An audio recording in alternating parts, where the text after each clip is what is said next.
Hey, Mr. Prime Minister, what are you afraid of? Rivers that turn black and run into the sea? Birds falling from the sky? People fleeing a toxic land? Or maybe you're most afraid of this: tar sands oil being labeled dirty.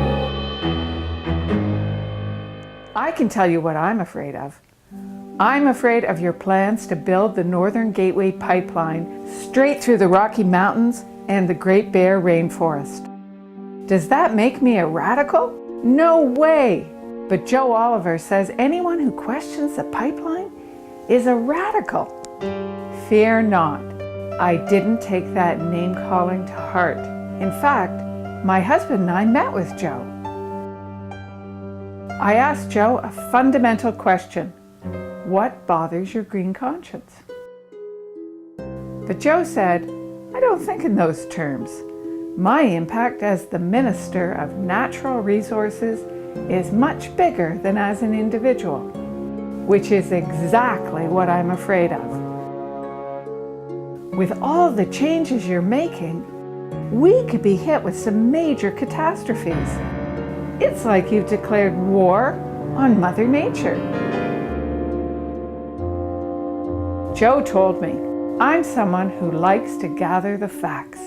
I'm influenced by what objective scientists have to say, and government policy has to be grounded in a factual basis. Which all sounds great. But then why is the Harper government muzzling our scientists? Joe says he likes facts, so I shared some with him.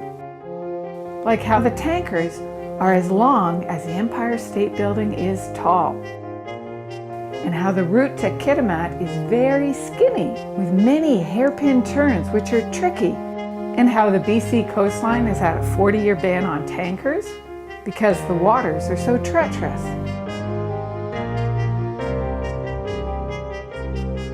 And Joe replied, I don't know the answers to that question. I'm not a scientist. So that's why we're getting an independent evaluation. But since then, you've squashed their power. And now Joe and your cabinet are making the final decision. But Joe is obviously not qualified. This can't be right. Everything you discuss in cabinet is secret. I can understand why you want the pipeline. Alberta and Big Oil will be making trillions. But British Columbia will be facing huge risks. One big spill could wipe out BC's entire tax revenue of $1.2 billion. Just look at the Exxon Valdez spill. Even though Exxon spent more than $3.4 billion, the true costs were estimated to be $9.5 billion. And some accidents never get cleaned up. The Queen of the North Ferry that sank in 2006 is still leaking fuel. But the real truth is, money can't bring the birds, fish, and whales back to life, or the spirit bear, who is dependent on the salmon. There's a whole circle of life that includes people. So here's a question for you. Would you let your family eat the fish or drink the water from the Athabasca River? When I asked Joe, he told me, I don't know enough about the Athabasca River. I would want to know from the government whether it's safe. Shouldn't the minister in charge of oil sands mining know if his oil sands are polluting the air, land, or water? How can Joe not know about the Athabasca River? It's right beside the tar sands.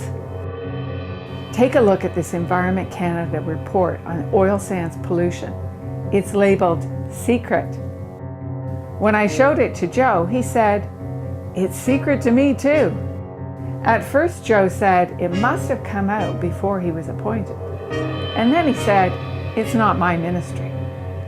So I reminded him that news of the contaminated fish was reported in 2010. And then Joe admitted, yeah, I've heard something.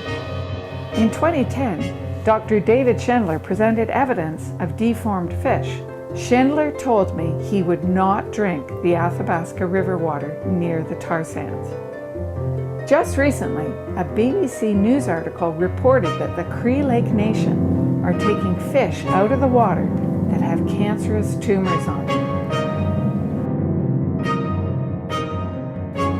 Mr. Prime Minister, this is a big problem, and this secret report shows that Environment Canada knows it's a big problem. It seems that the government has been hiding from the truth.